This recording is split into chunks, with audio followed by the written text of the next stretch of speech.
지난 주일에는 이미 그 창세기 26장에 기록된 이삭의 이야기를 가지고 온유한 자의 승리라는 제목을 이미 말씀을 드렸지만, 오늘 그 앞서 나오는 25장의 말씀을 가지고 우리 살펴보고자 합니다.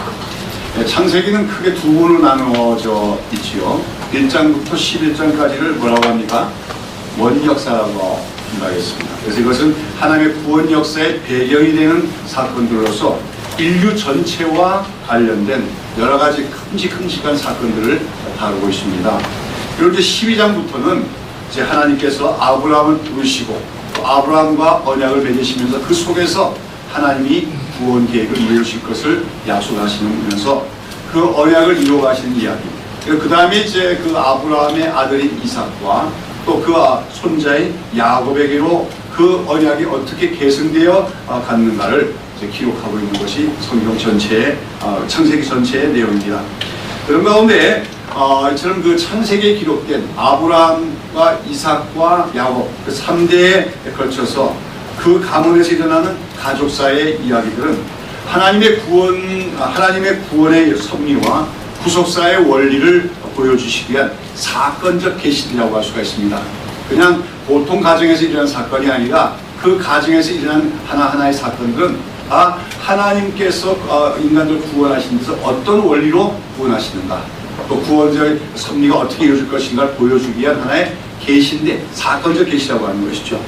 그래서 우리가 아브라함의 일대기를 통해서 그런 많은 그 아브라함과 관련된 얘기 속에서 이미 많은 구속사적인 원리들을 우리가 고찰할 수 있었지요.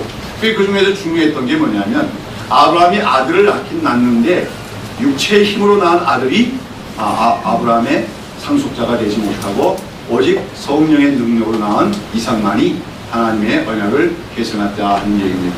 근데 이제 오늘 우리가 본문 25장에 나오는 얘기에서는 이삭의 가정에서 태어나는 두 쌍둥이 아들, 즉 야곱과 에서의 이야기 역시 구속사적으로 대단히 중요한 원리를 우리에게 지금 보여주고 있는 것입니다. 자, 오늘 본문을 보시면 이삭이 몇 세에 결혼했습니까? 40세에 결혼했지요. 그런데 곧바로 자식을 낳지 못했습니다. 20년간 자녀를 생산치 못해서 하나님께 기도하는 가운데 하나님께 그 간구를 들으시고 리브가로 하여금 잉태케 하셨다고 했습니다. 이처럼 성경에 보면은 아기를 낳을 수 없는 사람들이 하나님께 기도해서 아기를 낳는 얘기들이 많이 나오는데, 이게 바로 이제 하나님의 구원이 어떤 것인가가 우리가 잘 보여주는 그런 이야기들입니다. 이처럼 아브라함의 경우와 마찬가지로 이삭의 가정도 자녀를 자신들의 능력으로 만으로 낳은 것이 아니라 하나님의 능력과 은혜로 낳게 된 것은 하나님의 언약이 계승되어 가는 것이 인간의 능력과 힘으로는 되는 것이 아니라 오직 하나님의 은혜로만 되어짐을 말해줍니다. 자, 그런데 이처럼 이제 이삭이 자녀를 위하여 기도했고 하나님께서 응답하셨는데 어떻게 응답하셨습니까? 한 자녀만 아이만 잉태한 게 아니라 뭐예요? 쌍타야를 임신하도록 하셨습니다. 요즘에는 그 출산율이 굉장히 줄었죠, 그렇죠? 그래서 지금 마이너스 인구 성장률까지 기록하게 되었어요. 그래서 보통 한 가정에 하나 내지는 하나도 안 나는 경우도 있고, 또는 독신 사는 경우도 많고 그래가지고 지금 우리나라 장래 그 인구가 줄 거다 하는 우려가 있습니다. 그런데 상대적으로 쌍둥이들은 많이 태어나는 것 같아요. 우리 교회에서도 금년에 쌍둥이가 태어났는데. 제가 볼 때는 뭐 여러 가지 환경적인 요소도 있겠지만 하도 애기들 안 나니까 하나님께서 좀 많이 낳아라 하는 뜻으로 쌍둥이들 많이 주시는 거 아니냐, 그런 생각도 합니다. 근데 성경에도 보면 이제 쌍둥이 낳는 얘기가 있지요. 이제 오늘 여기 나오고 그 후에 또 그 야곱의 아들 중에 유다가 또 며느리를 통해서 그 쌍둥이 낳는 얘기도 있습니다. 자, 그런데 여러분이 이삭의 가정은 자녀가 아주 드문 가정 아니에요, 그렇죠? 자손이 귀한 가정에서 쌍둥이를 뵀다. 그럼 참 기쁜 일이 아니겠습니까? 그러나 그 쌍둥이를 임신하고 나서 그 리브가가 근심이 생겼어요. 왜 그렇습니까? 이 뱃속에 있는 엄마 뱃속에 있는 아이들이 엄마 뱃속에서부터 뭡니까? 서로 싸우더라는 것이죠. 어떻게 싸웠는지는 모르겠습니다. 근데 이제 보통 어머니들이 이제 아기를 임신하면 태동이라고 해서 아이들이 그 웅뚱웅뚱 움직이면서 발로 차기도 하고 그러는데 아마 이 쌍둥이가 뱃속에서 굉장히 격렬하게 그렇게 막 요동을 친 것 같아요. 그러니까 그 리브가 느끼기에는 뭐처럼 느껴집니까? 둘이 막 싸우는 것처럼 느껴지면서 걱정이 됐다는 거죠. 왜 걱정이 됩니까?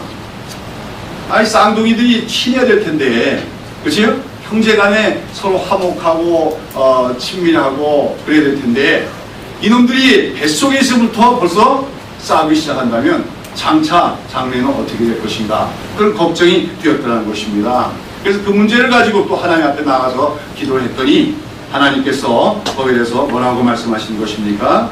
23절 말씀입니다. 다 같이 한번 읽어보시죠. 여호와께서 그에게 이르시되 두 국민이 내 패중에 있구나. 두 민족이 내 복중에서부터 나누리라. 이 족속이 저 족속보다 강하겠고 큰 자는 어린 자를 섬기리라 하셨더라 했습니다. 아니 그 말입니까? 네가 지금 쌍둥이를 잉태했는데 그 쌍둥이 하나하나가 다 장차 하나 큰 민족의 조상이 되려고 하는 것입니다. 그 별개의 민족이 될 것인데, 그런데 한 민족이 다른 민족보다 더 강한 민족이 될 것인데 어느 아이의 후손이 더 큰 민족이 되려고 얘기한 겁니까? 작은 자, 큰 자가 아닌 작은 자, 어린 자의 후손이 더 큰 강한 민족이 될 것이고 큰 자가 어린 자를 섬기게 되려고 말씀하십니다. 그래서 이제 장차 이 두 아들, 이제 야곱과 에서입니다만 그들이 태어나서 그들의 후손들이 로 이루어지는 국가가 이스라엘과 에돔이라고 하는 나라가 되어질 것을 얘기하고, 나중에 이제 결국은 이스라엘에 의해서 에돔이 정복될 것을 말씀하신 예언적인 말씀입니다. 그러나 여기서 가장 중요한 것은 여기서 보면 큰 자는 어린 자를 섬기리라 했습니다.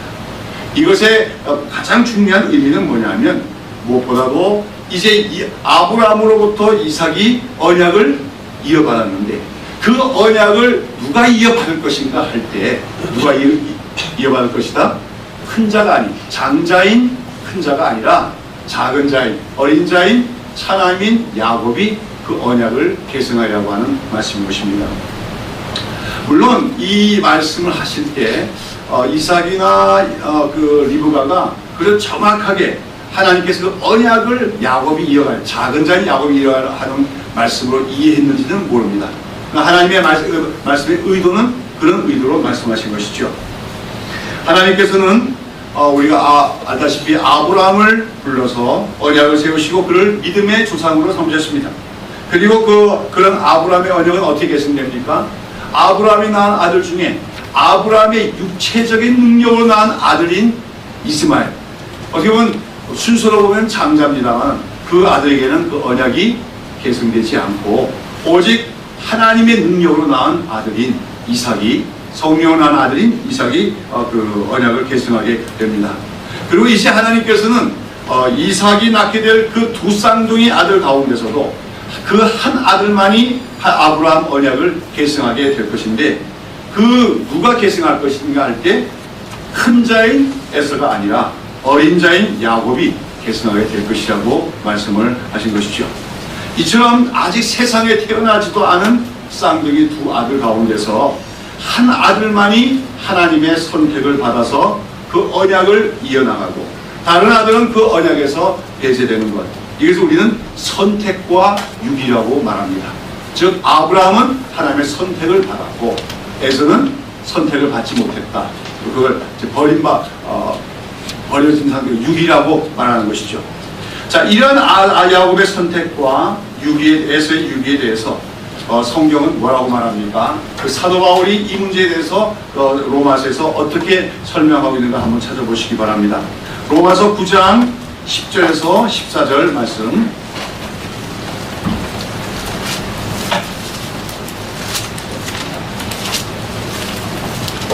다같이 이뿐 아니라 또한 리브가가 우리 조상 이삭 한 사람으로 말미암아 잉태하였는데 그 자식들이 아직 나지도 아니하고 무슨 선이나 악을 행하지 아니한 때에 택하심을 따라 되는 하나님의 뜻이 행위로 말미암지 않고 오직 부르시는 이로 얘기로 말미암아 서게 하려 하사 리브가에 이르시되 큰 자가 어린 자를 섬기리라 하셨나니 기록된 바 내가 야곱은 사랑하고 에서는 미워하였다 하심과 같으니라.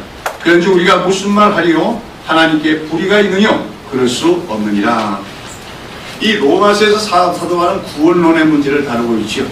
그래서 이 구원은 인간의 어떤 행위나 율법을 지키는 것을 통해서 구원을 받는 것이 아니라 오직 믿음으로만 구원을 받게 된다.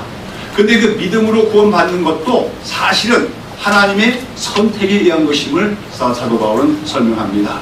즉 어떤 사람이 하나님의 선택을 받고 그래 그 결과 하나님께서 믿음을 주셨기 때문에 하나님 믿음으로 구원을 받는 것이지 인간이 착하게 살고 윤리적으로 의롭게 산다든지 아니 율법을 다 지킨다고 해서 구원을 받는 것이 아니다.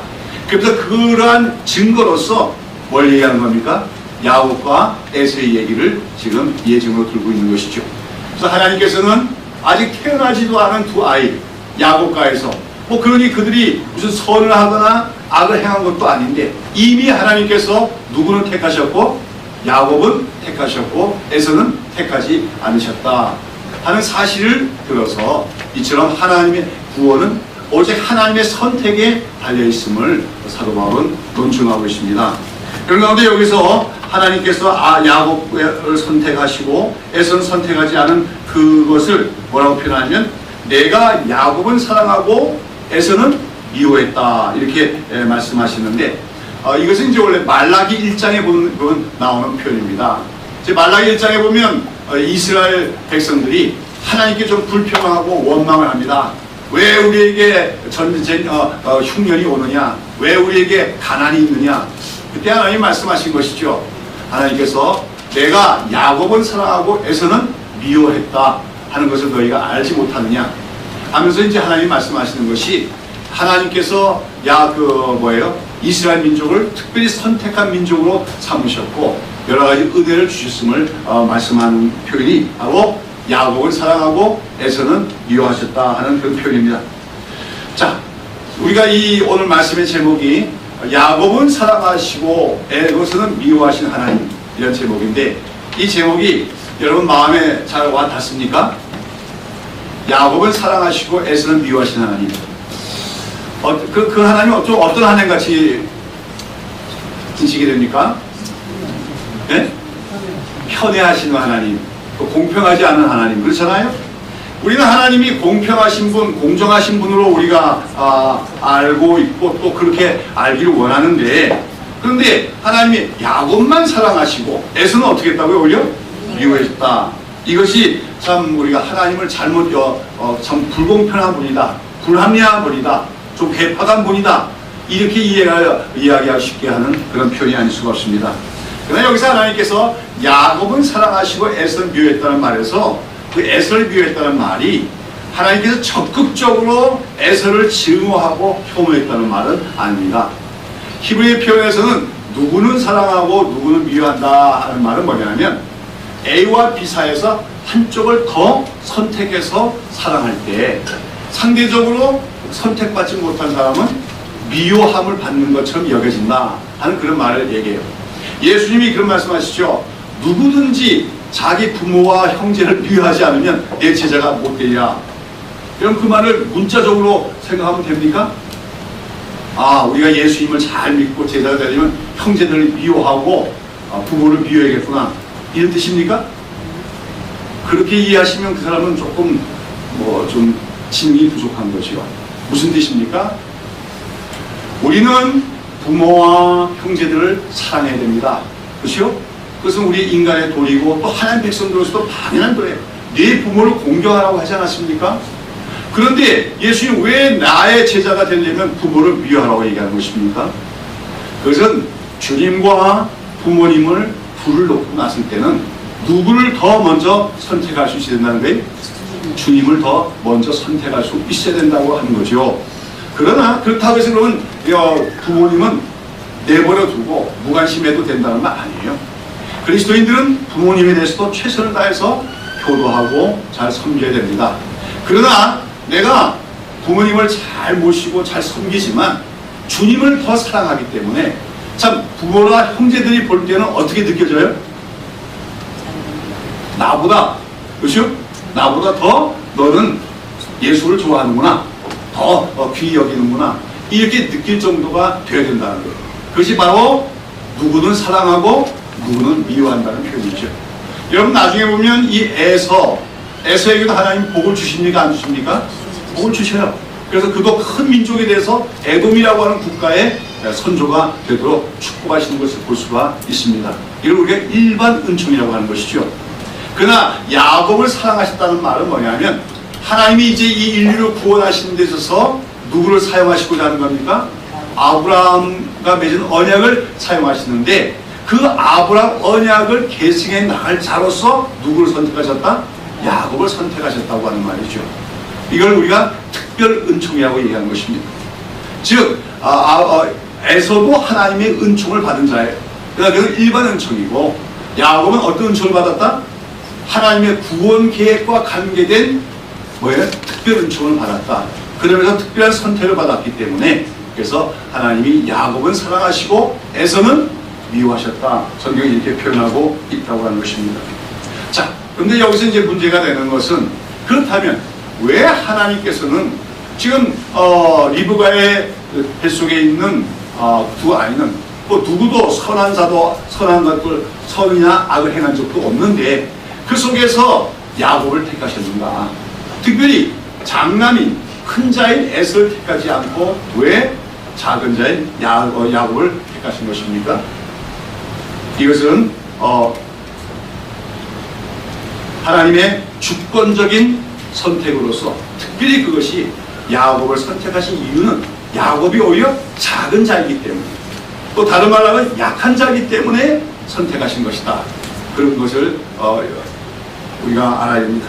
자, 오늘 이 본문에 보시면은 이 리브가의 태 속에서 다투던 쌍둥이들이 마침내 태어났는데 그 둘이 어떻게 달랐습니까? 25절에 한번 보시죠. 먼저 나온 자는 어떻다고? 붉고 전신이 가죽 같아서 이름을 에스라 하였다 그랬습니다. 이 에스라는 이름은 거칠다, 털이 많다는 뜻을 갖고 있어서 아마도 이 태어났는데 보니까 에서는 뭐예요?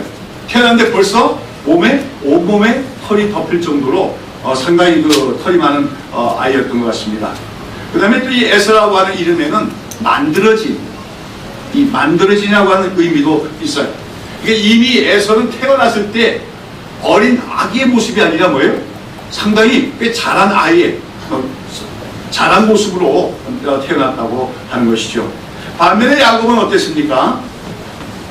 창세기 27장 11절에 보면 이제 야곱이 자기에 대해서 스스로 뭐라고 표현하고 있냐면 나의 형 에서는 털 사람이요 나는 매끈매끈한 사람입니다. 그렇게 얘기하죠. 이게 무슨 말이죠? 에서는 우리가 서양 사람들 보면 그런 사람들 많잖아요. 온몸에 털이 나 있는 그런 사람이죠. 체구도 크고 온몸이 붉고 그런 사람입니다. 그에 반해서 야곱은 어떻습니까? 털이 없는 좀 여성적이고 또 뭡니까? 피부가 하얀 그런 사람이었음을 말합니다. 말하면 이제 에서와 야곱은 이 태어날 때부터 그 외모가 서로 달랐어요. 그러니까 요즘 의학적인 용어로 말하면 무슨 쌍둥이 아니에요? 일란성이 아닌 이란성 쌍둥이였다고 하는 것이겠죠. 자, 그런데 이 두 아이 중에서 누가 더 강한 자입니까? 에서입니다. 에서는 우선 육신적으로 먼저 태어났기 때문에 뭐예요? 장자입니다. 장자죠. 우리가 고대 사회에서는 장자는 힘센 자죠. 그렇죠? 아버지의 모든 상속권을 받을 수 있는 권리가 갖고 자가 장자입니다. 더군다나 아까 얘기한 것처럼 에서는 태어날 때 이미 만들어진 것과 같은 그런 모습을 갖고 있는 강인함을 갖고 있는 사람이었다. 그래서 오늘 본문에도 보면 에서는 어떤 사람이 되었더라 했어요? 에서가 27절에 보면 이 아이들이 장성함에 에서는 익숙한 사냥꾼인 거로 들사람이 되고 그랬습니다. 여러분 익숙한 사냥꾼이 되고 들로 산으로 돌아다니면서 사냥하는 사람이 되려면 어떻게 돼요? 육체적으로 강인함이 있어야 되죠. 그리고 또 이 이삭이나 야곱이 살던 그 고대 당시에는 어떤 사람이 능력 있는 사람입니까? 이런 육신적으로 강한 활동성이 많은 사람이 강한 자였지요. 한마디로 해서는 어떤 사람이냐면 남성적이고 또 인간적인 태어날 때부터 태생적인 능력을 갖고 있는 사람이었으며 또 아버지로부터 유산을 상속받을 수 있는 장자로서의 권리까지도 갖고 있는 장남이었습니다. 그에 반해 야곱은 어떻습니까? 야곱은 차남에 불과했고 또 여성적으로 생겼고 성격적으로도 조용한 편이어서 어떻게 했다? 들로 산으로 돌아다니기보다는 뭐예요? 장막에 거하기를 좋아했다고 했습니다. 이 둘 중에 누가 강한 자입니까? 분명히 에서가 강한 자라고 하는 것입니다. 가에서는 한마디로 자신의 인간적인 힘과 능력을 의지할 수 있는 사람이었습니다. 자, 그런데 하나님께서는 누구를 선택하시냐 하면 그런 강한 자요 큰 자인 에서를 선택하신 것이 아니라 약한 자이며 작은 자인 야곱을 하나님의 구원 역사에서 언약의 계승자로 선택하셨다 하는 것입니다. 여러분, 이러한 하나님의 선택은 인간사에서 일반적으로 통용되는 관례와 상반되는 것을 우리가 볼 수가 있지요. 일반적으로 대부분 사회에서는 누가 아버지의 상속자가 됩니까? 장자가 상속자가 되는 것이죠. 그런데 하나님께서는 큰 자, 즉 장자인 에서가 되게 하지 않으시고 작은 자인 야곱이 아브라함과 이삭의 상속자가 되게 하신 것입니다. 이러한 하나님의 선택의 섭리, 이것을 우리는 차자우선의 원리라고 얘기하는 것이죠. 세상의 원리는 어떤 원리예요? 장자우선의 원리입니다. 그러나 성경은 철저히 차자우선의 원리를 얘기해요. 그래서 우리가 그 이후에도 이어지는 많은 얘기들 보면 특별히 다윗의 가문을 이어가는 다윗의 왕이 이어가는 아들도 장자나 둘째 아들이 아니라 막내 아들에 가까운 솔로몬이 계승하는 걸 보게 되어지죠. 이런 것을 우리가 차자우선의 원리라고 합니다. 이런 차자우선의 원리는 아주 우리에게 중요한 하나님의 구원의 섭리, 구속사의 원리를 우리에게 제시해 줍니다.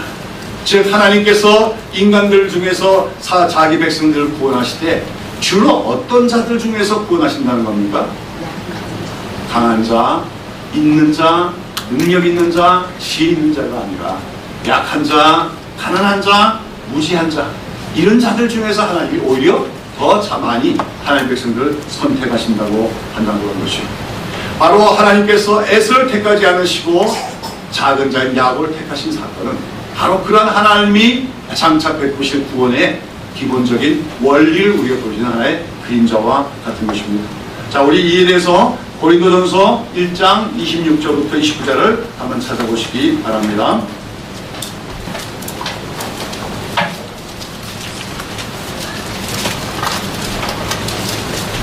자, 같이 한번 읽어보시죠. 시작. 형제들아, 너희를 부르심을 보라. 육체를 따라 지혜 있는 자가 많지 아니하며 능한 자가 많지 아니하며 문벌 좋은 자가 많지 아니하도다.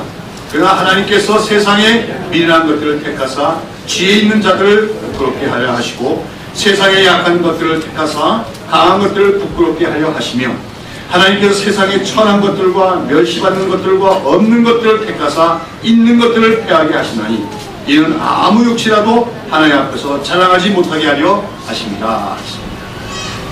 사도 바울은 여기 초대교회 당시에 복음을 듣고 믿은 사람들이 주로 어떤 사람이었다고 말합니까? 지혜로운 자, 문벌이 좋은 자, 세상에 가진 것이 많은 자들이 아니라 어떤 자들이었습니까? 비천한 자들, 멸시받는 자들, 또는 미련한 자들, 이런 자들을 하나님이 주로 택하셨다고 얘기하는 거죠. 우리가 기억해야 될 것은 초대교회 안에서는 세상적으로 유능하고 학식이 있고 학벌이 가문이 좋은 그런 사람들이 많이 들어온 게 아니었습니다. 노예와 같은 사람들, 가난한 사람들, 정말 약한 자들, 이런 자들이 주로 복음을 듣고 구원을 받았는데 그것이 하나님의 구원의 섭리요 구속사의 원리임을 성경은 얘기하고 있다고 하는 것입니다. 왜 하나님은 지혜가 많고 문벌이 많은 자가 아니라 오히려 세상에 속으로 가난하고 약한 자들을 더 많이 부르시고 구원하신다. 그것은 인간의 구원은 하나님의 구원은 인간의 능력에 달려있는 것이 아니라 오직 하나님의 긍휼하심과 은혜에 달려있는 것임을 보여주시기 위한 것이죠. 만약에 어떤 교회에 구원받은 사람들이 있는데 세상적으로도 잘나고 똑똑하고 지혜롭고 부유하고 그런 사람들만 많이 있다면 그 인간의 구원은 무엇으로 이루어진다고 사람들이 말할 것입니까? 역시 사람의 힘이 강해야 구원을 얻을 수 있다고 얘기하겠지요. 그러나 세상에서 약한 자들, 힘없는 자들, 작은 자들로 구원을 얻을 때 그 모든 구원은, 은총은 오로 하나님께만 있음을 사람들은 고백할 수밖에 없기 때문에 사람으로 하여 자랑치 못하게 하기 때문이다. 사도 바울은 그렇게 설명하고 있습니다. 여러분, 오늘 우리는 야곱을 택하시고 에서는 택하지 않으신 하나님, 야곱은 사랑하시고 에서는 미워하신 하나님, 여기서 우리 나타난 이 차자 우선의 그 원리가 우리의 기독교 복음의 기본적인 원리임을 잘 기억하는 우리가 될 줄로 믿습니다. 그것을 보여주기 위한 사건이 바로 야곱의 선택의 사건이죠. 한마디로 교회는 무엇을 자랑해서 안 된다는 겁니까? 인간적인 자랑이 있어서는 안 된다고 하는 것입니다. 인간의 공로와 인간의 능력을 자랑하는 것은 결코 기독교 복음의 본질이 아닙니다. 그것은 기독교 복음과 상치되는 것으로서 교회 안에서 인간의 연약함을 자랑하는 것이 아니라 인간의 지혜, 인간의 능력, 힘, 또 물질적인 부유함, 이런 것들을 의지하고 자랑할 때 그 교회는 복음의 본질, 복음에서 이탈한 변질된 교회가 될 수밖에 없다는 사실을 기억해야 될 줄로 믿습니다. 우리는 과거에 한국교회, 초대교회 복음이 들어왔을 때 그때의 기독교 복음은 정말 가난한 자들, 힘없는 자들, 또 국가적으로도 다른 나라를 빼앗긴 힘없는 민중에게 복음이 들어왔고 거기서 복음이 전파되며 주님의 교회가 세워졌어요. 그 당시의 교회는 그만큼 순수할 수가 있었다는 거예요. 그러나 1970년대 이후로 우리 사회 전체가 경제적인 성장을 하면서 교회도 거기에 맞물려 외형적인 성장, 또 외형적으로 부유해지면서 기독교의 복음은 변질되어 갔고 사라져 갔고 교회는 그 교회로서의 모습을 상실했다고 하는 것입니다. 왜입니까? 바로 이 차자의 우선의 원리가 망각되었기 때문인 것이죠. 교회 안에서 누가 더 인정을 받습니까? 강한 자가 인정을 받습니다. 교회에서 누가 더 높임을 받습니까? 가진 자가 높임을 받습니다. 그러면서 교회도 외형적으로 뭔가를 더 갖추고 부유한 모습을 가졌을 때 훌륭한 교회다, 성공한 교회라고 사람들은 생각하게 되었습니다. 그것이 바로 교회의 세속화를 가져왔고 교회의 능력을 상실을 갖고 왔고 그 속에서 하나님의 능력이 나타날 수 없게 되었음을 기억해야 될 줄로 믿는 것입니다. 여러분, 오늘 우리는 하나님께서 큰 자인 에서가 아닌 작은 자인 야곱을 선택하신 그 속에서 우리 구원의 원리와 우리 복음의 기본 원리를 깊이 깨닫고 우리 교회가 우리의 강함과 우리의 힘 있음을 자랑하는 교회가 아니라 오히려 우리가 여러 가지 약함을 오히려 자랑하는, 약하기 때문에 하나님만 더욱더 의지할 수 있는 교회가 되어야 될 줄로 믿는 것입니다. 자, 근데 여하튼 이렇게 하나님께서 에서와 야곱에 있어서 선택하시는 데 있어서 참 누구는 선택하고 누구는 선택하지 않는 이런 하나님의 그 방식, 이걸 우리가 선택의 교리라고 하는데 이런 선택의 교리가 사실은 인간의 이성에는 잘 부합되지 않는 그런 교리라고 할 수가 있을 것입니다. 왜 하나님은 누구는 선택하고 누구는 선택하지 않으신가? 이것은 뭐 기독교인들도 다 한 번쯤은 가져볼 만한 의문일 것이고, 특별히 이제 기독교에서 어느 정도 알면서도 기독교에 대해서 거부감을 가진 사람들이 제일 싫어하는 교리가 아마 이 선택 교리가 아닌가 싶어요. 그렇죠? 하나님께서 누구만 그들의 인간의 어떤 조건과 관계없이 누구는 일방적으로 사랑하셔서 선택하시고 또 누구는 하나님 돌아보지 않으셨다. 이건 하나님은 불공평한 분이 아니냐, 이렇게 기독교에 대해서 반박하는 사람들도 있을 것입니다. 인간의 이성은 무엇을 말합니까? 인간의 이성은 아마도 이 구원에 관한 문제에서 인간이 구원을 받아야 된다면 모든 인간이 다 구원을 받을 수 있다고 한다든지, 아니면은 뭡니까? 선행을 많이 하고 의롭게 사는 사람이 구원을 받는다고 해야 더 잘 수긍을 할 것입니다. 그러나 성경은 무엇을 말합니까? 우리의 구원이 오직 하나님의 선택에 의한 것임을 성경은 말하고 있습니다. 왜 그렇습니까? 그것은 우리 인간의 구원이 결코 우리에게 자연적으로 주어져야 될 권리가 아니기 때문인 것입니다. 우리는 어떤 권리가 있어서 구원받는 것이 아닙니다. 우리는 인간은 타락했고 범죄하였고 그래서 모두가 다 멸망당하는 것이 오히려 당연한 귀결인데, 그런 가운데 특별히 우리가 하나님의 은총을 입어서 구원을 받게 된 것이기 때문에 우리는 하나님의 그 선택에 대해서 하나님이 불의하다고 우리가 반박하거나 불평할 수가 없다고 하는 것이죠. 바로 이런 선택과 육이라고 하는 교리에 대해서도 바울은 또 어떻게 얘기하고 있는가 한번 다시 살펴보도록 합시다. 로마서 9장 12절에서 20절, 아까 읽었던 본문에 이어지는 건데요. 다 같이 시작. 리브가에 이르시되 큰 자가 어린 자를 섬기라 하셨나니 기록된 바 내가 야곱을 사랑하고 에서는 미웠다 하였다 하신바 같으니라. 그런즉 우리가 무슨 말 하리요? 하나님께 불의가 있느뇨? 그럴 수 없느니라. 모세에 이르시되 내가 긍휼히 여길 자를 긍휼히 여기고 불쌍히 여길 자를 불쌍히 여기라 하셨으니 그런즉 원하는 자로 말미암도 아니요 다른 바치는 자로 말미암도 아니요 오직 긍휼히 여기시는 하나님으로 말미암으니라. 성경이 바로에게 이르시되 내가 이 일을 위하여 너를 세웠으니 너로 말미암아 내 능력을 보이고 내 이름이 온 땅에 전파되게 하려 함이로다 하셨으니 그런즉 하나님께서 하고자 하시는 자를 긍휼히 여기시고 하고자 하시는 자를 강팍해 하시니라. 네가 내게 말하기를 그러면 하나님이 어찌하여 허물하시니요? 누가 그 뜻을 대적하리요? 하리니 이 사람아 네가 누기에 감히 하나님을 휘문하니요? 지음을 밟은 물건이 지은 자에게 어찌 나를 이같이 만들었뇨? 말하겠느냐.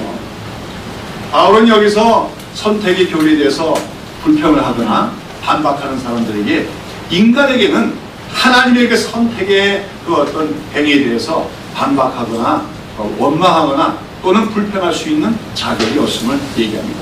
왜습니까? 하나님은 주권자이기 때문이죠. 하나님께서 임의로 그렇게 할 수가 있다는 거죠. 그러나 더군다나 인간의 구원은 인간에게 당연하게 주어져야 될 것이 아니고 인간에게 주어진 특효와 같은 것이기 때문에 하나님은 선택과 유기라는 방식으로 이 세상에 하나님의 구원의 역사를 이루어감을 성경은 말합니다. 이런 선택의 교리 앞에서 우리가 취해야 될 체조가 뭡니까? 오늘 여기서 사도 바울은 뭐합니까? 이 사람아 네가 누기에 감히 하나님을 휘문하니요? 이러한 바울의 질문은 우리에게 뭘 말하는 겁니까? 이 선택의 교리는 우리가 그것을 가지고 이렇다 저렇다 논쟁을 벌일 그런 사변적 논쟁의 대상이 아니란 것입니다. 이 선택의 교리는 하나님의 주권적인 뜻임을 알고 우리가 그 앞에 겸손하게 수용해야 될 하나님의 섭리라고 하는 것을 기억하라고 하는 것입니다. 그런 가운데 특별히 오늘 구원을 받은 우리 하나님의 백성들은 우리가 이러한 하나님의 선택에 의해서만 구원받은 것을 기억할 때마다 결코 우리는 우리의 구원받은 사실을 우리 스스로 자랑해서는 안 된다고 하는 것입니다. 우리는 오늘 구원받지 못한 사람들에 대해서도 마찬가지입니다. 그들이 우리보다 악한 자요, 그들이 더 나쁜 자이기 때문에 구원에 아직 이르지 못한 것이 아니라 어떤 영문인지 몰라도 사실은 내가 그들보다 더 나쁜 자일 수도 있는데, 저는 가끔 가다가 요즘엔 더 그렇습니다만은 요즘에는 기독교인이 아닌 사람들 중에 착한 사람이 더 많은 것 같아요. 멋있는 사람이 더 많은 것 같아요. 기독교인들한테는 매력 있는 사람이 잘 없는 것 같아요. 그래서는 안 되겠지요. 우리 그리스도인들은 하나님의 은혜로 살아가면서 하나님의 은혜를 받은 만큼 더 아름다운 삶, 더 참 의로운 삶을 살아낼 수 있어야 됩니다. 그러나 사실은 하나님께서 누구를 부르시고 누구는 부르지 않는 그 선택에서 보면은 아무런 차이가 없다. 무조건적이라고 하는 것이죠. 내가 누구보다 더 착했기 때문에 구원하신 것도 아니란 겁니다. 내가 더 의롭기 때문에 하나님이 구원하신 것도 아니란 겁니다. 하나님이 만세전부터 우리를 택하시고 선택해 놓으셨기 때문에 우리가 부르심을 받고 구원을 받은 것이다. 생각할 때마다 우리 이 선택 교리에 대해서 논쟁의 대상을 삼는 것이 아니라 하나님의 그 선택이라고 하는 그 사실 앞에서 늘 겸손하며 하나님, 나는 참 구원받을 자격이 없는 가운데 하나님의 구원을 받은 자입니다. 정말 선택받을 만한 조건이 없는데 택함을 받으신 자입니다 생각하면서 우리가 하나님 앞에서 겸손하며 또한 그러기에 날마다 하나님의 그 구원의 은혜에 대해서 감사하는 것이 오늘 우리 성도들의 구원받은 자들의 본분인 것을 기억해야 될 줄로 믿습니다. 자, 그러나 우리가 이렇게 하나님의 구원은 어디까지나 하나님의 선택으로 말미암은 것이지만 이렇게 하나님의 선택을 받은 자와 하나님의 선택을 받지 않은 자는 차이가 납니까 안 납니까? 무엇으로 차이가 날까요? 그 믿음으로 차이가 나는 것입니다. 말하면 하나님의 선택을 받은 자라고 하는 사실은 뭘로 입증이 되냐면 그가 믿음을 갖고 있는 것으로 입증이 돼요. 근데 어떤 사람이 아무리 믿음의 가정에서 태어났고 믿는 부모들에게 태어났더라도 하나님의 선택을 받지 않은 자일 때는 뭐가 나타나지 않습니까? 믿음이 나타나지 않는다는 겁니다. 자, 오늘 나온 얘기에서 야곱과 에서의 얘기가 그 얘기를 잘 보여줍니다. 자, 에서는 왜 이름이 에서가 있어요? 그 털이 많아서 붉은 색깔이 나기도 하고 또 상당히 만들어진 사람으로 태어났기 때문에 에서지요. 반면에 이제 야곱이라는 이름은 왜 야곱이라는 이름이 붙여집니까? 야곱이라는 말은 원래 그 어원적으로 보면 다른 사람의 발꿈치를 잡는다는 뜻이에요. 발꿈치를 잡는다는 건 뭐예요? 다른 사람의 약점을 악용한다는 얘기죠. 그러니까 한마디로 속임수를 쓰는 자, 사기꾼 이런 뜻으로 나중에 사용되게 되십니다. 이름치고는 참 좋지 않은 이름이에요. 그렇죠? 야곱이란 말이 다른 말로 하면 속이는 자, 사기꾼 그런 이름인데 왜 그렇게 된 겁니까? 지금 엄마 뱃속에서 애들이 나오는데 보니까 형인 에서가 나왔는데 곧바로 누가 나오는 겁니까? 야곱이 나왔죠. 근데 아마 정말 그 발목을 잡고 나왔는지는 모르겠습니다만은 아마 그 부모들이 봤을 때는 보통 쌍둥이들이 태어날 때 어떻게 태어나죠? 첫째가 태어나고 나서 곧바로 나옵니까? 아니죠. 한참 있다가 그 다음에 둘째가 보통 태어나요. 그래서 어떤 경우에는 옛날 같은 경우에는 쌍둥이인지 몰랐던 경우도 있다 그래요. 하나만 태어나고 한참 안 낳다가 한나절씩 가서야 다시 태어나가지고 쌍둥이가 된 경우도 있다고 하는데요. 그런데 이 에서와 야곱 경우는 어떻게 된 거예요? 한 놈이 먼저 나오는데 뒤에 곧바로 따라 나오는 것이요. 그 모습이 마치 어쩌면 발꿈치를 잡고 따라 나오는 것처럼 보였는지도 모릅니다. 그래서 이거 붙은 이름이 야곱이라 하는 것이죠. 자, 그래서 그 야곱이라는 이름이 나중에는 발꿈치를 잡는 자라는 뜻에서 속이는 자, 또 사기꾼의 뜻도 되지만 여기서 이제 그 야곱이 마치 그 에서의 발꿈치를 잡듯이 막 뒤따라 나오는 모습은 무엇을 우리에게 말해주는 것입니까? 물론 그것은 야곱이 알아서 한 건 아니겠지만 그 아이가 말하자면 그 장자로서의 명분을 받고자 하는 그런 열망이 있었음을 보여주는 그런 행동이라고 할 수가 있습니다. 물론 무의식적인 행동이겠지만 왜 야곱은 장자의 명분을 받고자 하는 거지요? 그러니까 자기가 그 장자로서의 자리를 빼앗긴 것을 아까워하면서 그걸 장자의 걸 되찾으려고 하는 그런 열망이었다고 하는 것입니다. 그것이 바로 이제 오늘 그 다음에 나온 사건에서 나오게 되죠. 두 사람이 다 장성하게 됐는데 아까 얘기했듯이 에서는 어떤 사람이 됐어요? 들사람이 됐습니다. 시간만 나면 어디로 갑니까? 들로 산으로 다니면서 사슴도 사냥하고 노루도 사냥하고 그렇죠? 또 그걸 가지고 나중에 보면 그걸로 그 잡아온 고기로 요리를 만들어서 누구에게 대접합니까? 아버지 이삭에 데려온 아버지는 그게 좋아가지고 이제 에서를 더 좋아했다고 했어요. 이걸 이제 다음 주에 우리가 다시 살펴보게 되겠습니다. 이게 이제 문제의 발단이 되어집니다. 이삭은 누가 좋은 거예요? 남성적이고 활동력이 있고 인간적인 능력이 있고 그런 에서가 마음에 드는 겁니다. 그렇죠? 그런데 야곱은 그 반면에 어떤 사람이었다? 조용해서 장막에 거하는 사람이었다는 거예요. 자, 그런데 어느 날 어떤 일이 났습니까? 에서가 나가서 들로 산을 다니면서 사냥했는데 아마 사냥을 별로 못한 것 같아요. 그리고 여러 날 동안 음식을 못 먹었어요. 그러니 배가 지금 고파서 허기가 져갖고 왔는데 그 장막에서 지금 장막 입고서 야곱이 요리를 하고 있었던 거죠. 우리말은 팥죽이라고 했지만 이제 말하자면 여러 가지 붉은 콩에다가 또 다른 곡물과 야채들을 넣어서 끓이는 야채 수프죠. 야채 수프인데 아주 영양가도 많고 그래서 피로 회복에 좋은 그런 음식인데 그걸 야곱이 장만하고 있었습니다. 이런 거 보면은 야곱은 굉장히 여성적인 사람이에요. 집에 있으면서도 요리를 하고. 그런데 지금 뭐 허기가 져서 온 에서가 지금 보니까 그 맛있는 팥죽이 지금 익어가고 있거든요. 요리되고 있거든요. 그래서 뭐랍니까? 아우야, 그 팥죽을 나에게 한 그릇 다오. 그랬더니 야곱이 여기서 뭐라는 겁니까? 형님, 그냥 줄 수가 없고 형님이 갖고 있는 장자의 명분을 나에게 파시오. 또 내가 그 대가로 팥죽을 주겠다고 얘기하는 것이요. 여기서 야곱은 그가 평소부터 뭘 늘 부러워하고 있었던 거예요? 형이 갖고 있는 장자라고 하는 명분을 부러워하고 있었다는 거예요. 그러다가 기회가 오니까 그 장자의 명분을 나에게 팔라고. 그런데 사실은 야비한 행동입니다. 남의 약점을 이용하는 거 아니에요? 여러분 배고픈 사람이 있을 때 그 사람이 내가 이거 해줄 테니까 나한테 이거 해주시오. 이건 비겁한 것이요. 야곱은 그 야곱이란 이름처럼 사기꾼처럼 지금 야비한 행동을 합니다.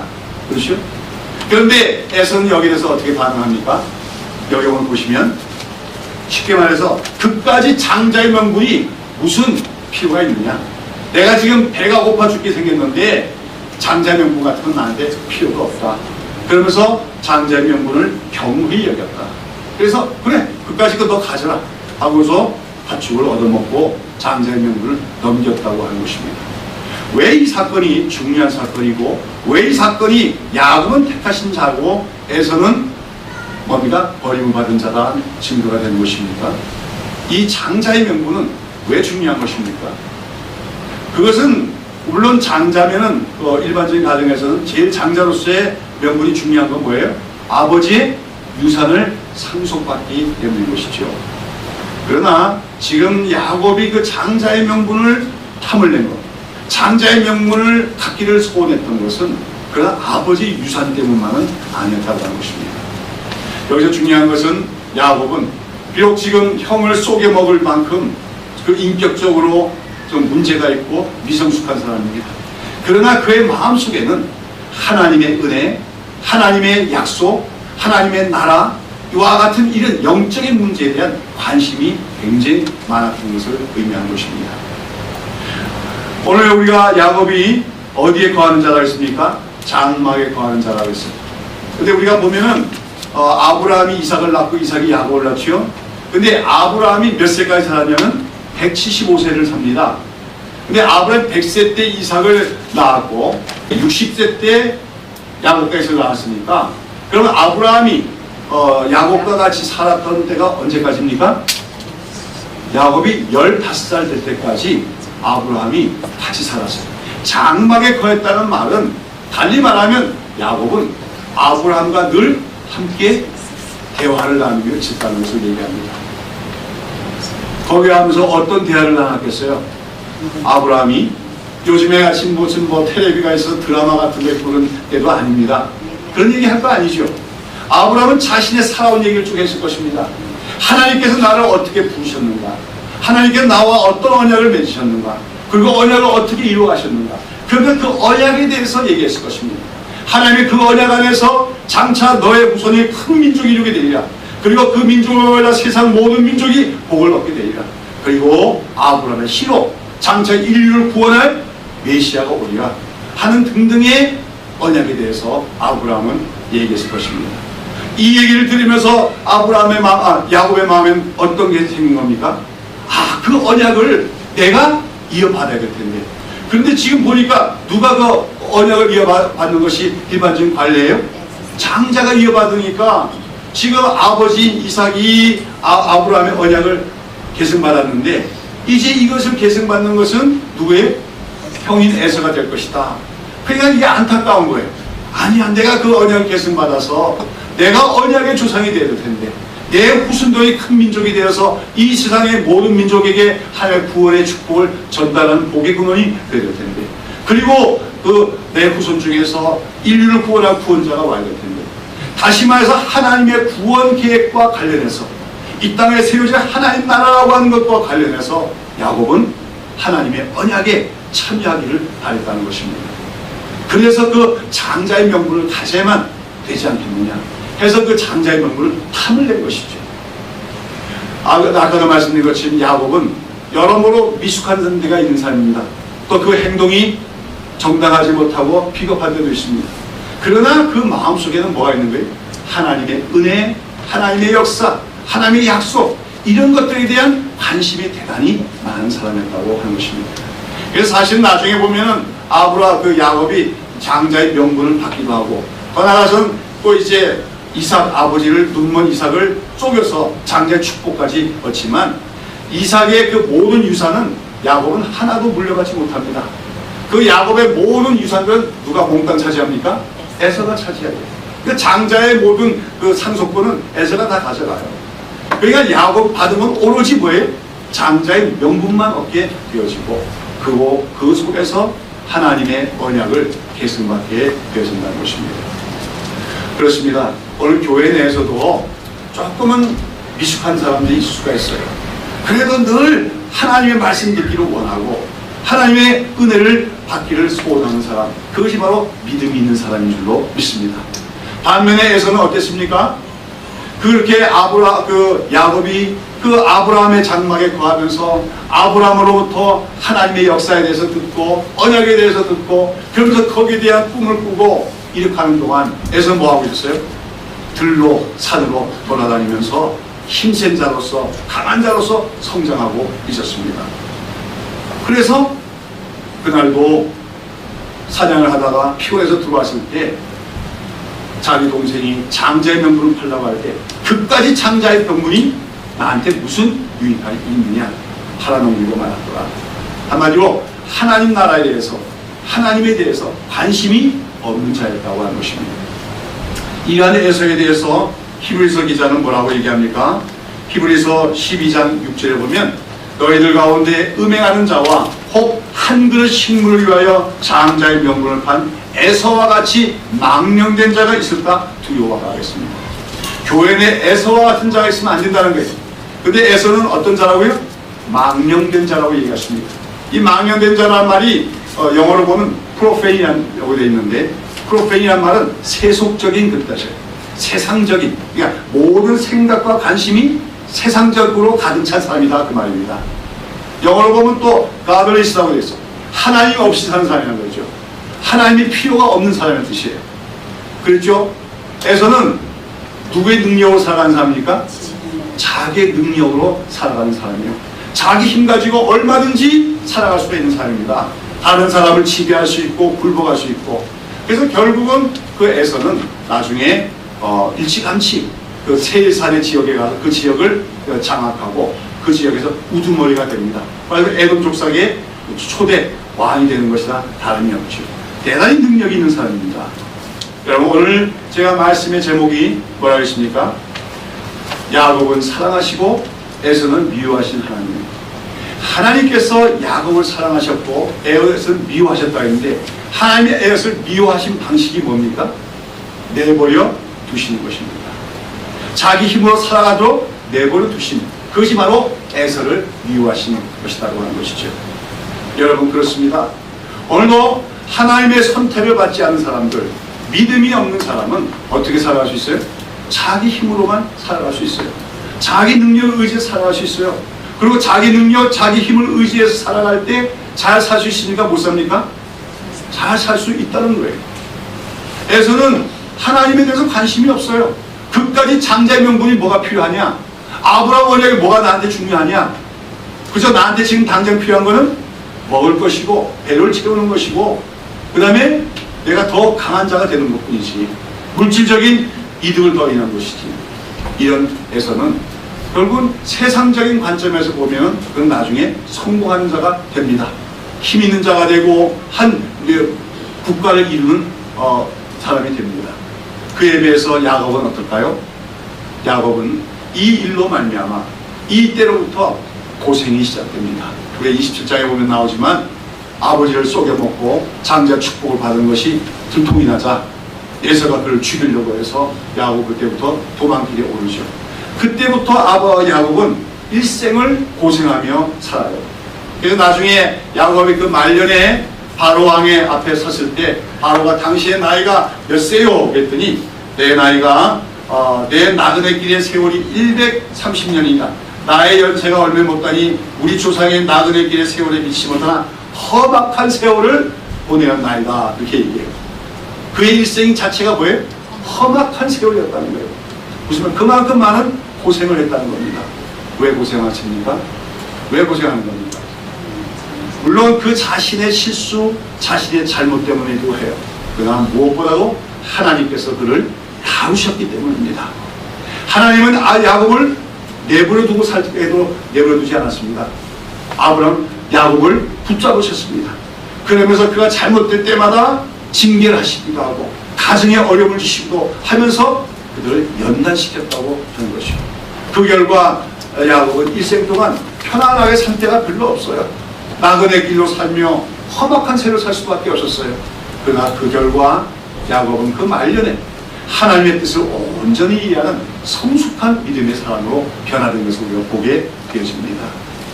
여러분, 하나님이 야곱을 사랑하셨고 에서는 미워하셨단 말이 그러한 뜻인 것을 기억하시기를 바랍니다. 여러분, 하나님은 여러분을 사랑하신 줄로 믿으시기를 바랍니다. 하나님이 여러분을 사랑하시는 증거는 여러분 안에 뭐가 있기 때문입니까? 믿음이 있기 때문인 것입니다. 세상적인 일보다는 하나님의 일이 더 재미가 있습니다. 세상적인 이익보다는 하나님 나라에서 은혜 받기를 더 원합니다. 이 땅에서 어떤 성공하는 것보다는 하나님 나라에서 주님 앞에 인정받기를 더 원하는 마음들, 그것이 바로 믿음의 증거요, 선택받았다는 증거입니다. 그런데요, 그렇게 하나님의 선택을 받은 자를 하나님은 사랑하시기 때문에 형통하게 하시고 번영하게 하시고 평탄하게 하십니까? 결코 그렇지 않습니다. 하나님의 선택을 받은 자는 자기가 선택받은 자라는 걸 깨닫든 안 깨닫든 하나님의 손길 아래서 연단을 받게 되어 있습니다. 다루어지게 되어 있습니다. 변화될 때까지 하나님이 다루십니다. 끝내는 하나님이 하나님 백성답게 하나님 밖에는 내 것이 하나님 밖에 나에게는 없습니다. 하나님만이 나의 최고입니다. 하나님의 사랑과 은혜만이 감사할 뿐입니다. 이 고백에 이르기까지 하나님은 우리를 붙드시고 다루시고 연단시키시고 한다는 사실을 기억해야 될 줄로 믿습니다. 많은 사람들이 교회에 들어옵니다. 예수 믿으면 형통할 것이다. 예수 믿으면 복받을 것이다. 예수 믿으면 잘 될 것이다. 그래요? 그건 거짓말입니다. 예수 믿으면 물론 마음의 평화가 있습니다. 예수 믿으면 세상 사람이 알지 못한 기쁨을 얻습니다. 그러나 우리가 예수님의 사람이 되어진 동시에, 우리가 믿음으로 사는 동시에 우리의 삶에는 뭐도 출발합니까? 고난도 출발하고 고생도 출발한다는 것을 기억하십시오. 그러나 그것이 바로 하나님이 우리를 사랑하시는 손길임을 기억하는 우리가 되어야 될 줄로 믿습니다. 야곱을 사랑하시고 에서는 미워하신 하나님. 오늘 여러분은 야곱이십니까? 에서이십니까? 여러분 안에 믿음이 있습니까? 세상적인 것보다도 하나님의 속한 나라가, 하나님의 속한 것들이 더 가치 있고 더 영광스러운 것임을 믿는 믿음이 있습니까? 그 믿음을 주신 하나님께 감사하십시오. 여러분 선택하신 하나님께 감사하십시오. 그러나 동시에 여러분이 하나님의 택하심을 받았기에 여러분 삶에 여러 가지 어려움도 있을 것을 각오하십시오. 그러나 그것은 하나님의 사랑의 손길임을 기억하십시오. 여러분은 하나님의 백성답게 만드시고자 하는 하나님의 뜻임을 기억하고 하나님의 그 연단하시는 손길 밑에서 나를 불러주신 하나님, 나를 선택하신 그 하나님의 사랑과 은혜에 대해서 늘 겸손하게 감사하며 순종해 나감으로써 마침내 전 성화되어진 인격의 그 하나님의 백성이 되어줄 수 있는 저와 여러분 되기를 예수님의 이름으로 축원합니다. 기도하겠습니다.